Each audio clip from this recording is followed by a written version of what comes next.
अस्सलाम वालेकुम नाज़रीन। ड्रामा सीरियल इंतहा के नेक्स्ट एपिसोड में आप देखेंगे ये सज्जल अपनी चालों से रंग में भंगी डाल रही है। उसने तो अस्मा बेगम के साथ साथ उसके बच्चों का सुकून ही गारत कर दिया, क्योंकि सारी चालों के पीछे यही सज्जल ही तो है। अभी भी सामने खड़ी भाई के सामने बुराई करती नवीद की कि ये मुझे बिल्कुल जहर लगता है, मकार लोमड़ा। तो पीछे खड़े भाई ने भी सब कुछ सुन लिया। आपका अपने बारे में क्या ख्याल है? मगर इन दोनों के सर पर तो जूं तक नहीं रही थी, क्योंकि मालूम जो है कि चालें तो हम चल के ही रहेंगे। अब सज्जल की इन्हीं हरकतों को देखकर ज़ैनब और उसकी वालदा काफी परेशान हैं। तभी तो वो मशवरा देती ही हैं कि नवीद अलग हो जाए। ये सुनने के बाद अस्मा बेगम तो जैसे उदास हो जाती हैं कि शोहर के बाद उनका सहारा यही बेटे ही तो हैं। अब जब नवीद को आकर बताया, वो तो गुस्से से आग बगोला हो जाता है, बल्कि साफ साफ ही इस ज़ैनब को कह देता है कि उसे एक को चुनना पड़ा तो अपनी फैमिली को ही चुनेगा। और उन्हें मैसेज देने को भी कह दिया कि अगर ऐसी बात है तो अपनी बेटी को सारी जिंदगी घर में बिठा कर रखें। वालदा ने मना भी किया कि इस तरह से धमकी नहीं दे सकते, मगर ये नवीद तो अपनी बात पर अटल ही रहता है। उधर ज़ैनब और उसकी फैमिली को ये बात मालूम हुई।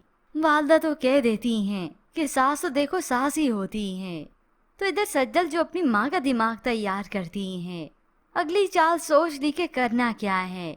कि अहमद को तो इन्होंने निकाल दिया ऑफिस से कि अभी अपनी पढ़ाई मुकम्मल करे। माँ को कह देती हैं अगर आप चाहें तो मैं बाबा का ऑफिस ज्वाइन कर सकती हूँ। तो बस फिर माँ चली गई अब बात करने, वो भी बड़े धड़ल्ले से इस बेटी के जोर पर। अस्मा बेगम तो साफ इन्हें सुना देती हैं तुम तीनों को इस घर में रहने की इजाजत। सज्जल तो अस्मा बेगम की बात मुकम्मल ही नहीं होने देती। हमें आपकी इजाजत की जरूरत नहीं, यहाँ पर हम अपने हक से रह रहे हैं। ऐसे में देखते देखते तकरार बढ़ने लगी। नवीद इत्तफाकन सुनकर आया तो इन्हें यहाँ पर अपनी माँ के कमरे में देखकर गुस्से से आग बगोला हो जाता है।